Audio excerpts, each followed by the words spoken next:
સુરત, વરાછા અને સરથાણામાં આર.એન. ભાયાણી વિદ્યાસંકુલની ચર્ચાઓ આજકાલ વધી ગઈ છે. સર, આનું કારણ શું છે?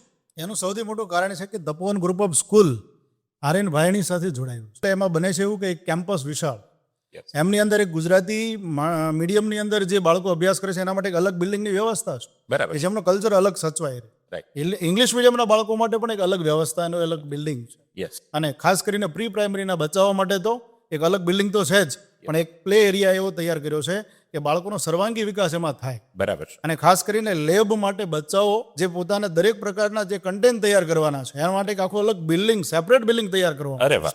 વિશાળ cricket ground, swimming pool, skating area, એમાં 6 વીઘાના કેમ્પસની અંદર બાળકોને જ્યારે ભણવાનું થાય ત્યારે ખૂબ રમણીય વાતાવરણની અંદર આનંદિત થતા હોય છે બાળકો. હવે આ 6 વીઘાનું કેમ્પસ સરથાણા અને સીમાડા વિસ્તારમાં ઉપલબ્ધ છે. દૂર જવાની કંઈ જરૂર નથી. રાઈટ. અને સાથે સાથે બાળકોના 360 ડિગ્રીઝ ડેવલપમેન્ટ માટે ડિઝાઇન કરેલું model ASPS, yes. A for activities, S for sports, જ્યાં ઇન્ડોર અને આઉટડોર સ્પોર્ટ્સ ઇન્ક્લુડેડ છે, રાઈટ. P ફોર પ્રેક્ટિકલ અને S for skills. Yes. And I'm glad to share this information that within a short time, we will be starting with CBSE board in R.N. Bhayani Vidya Sankul. Right. જો આ campus આપને ઘરની નજીક જ મળતું હોય તો આ મોકો તો જવા ન જ દેવાય. આ રહ્યો નંબર, અત્યારે જ કોલ કરી વધુ માહિતી પ્રાપ્ત કરી શકો છો.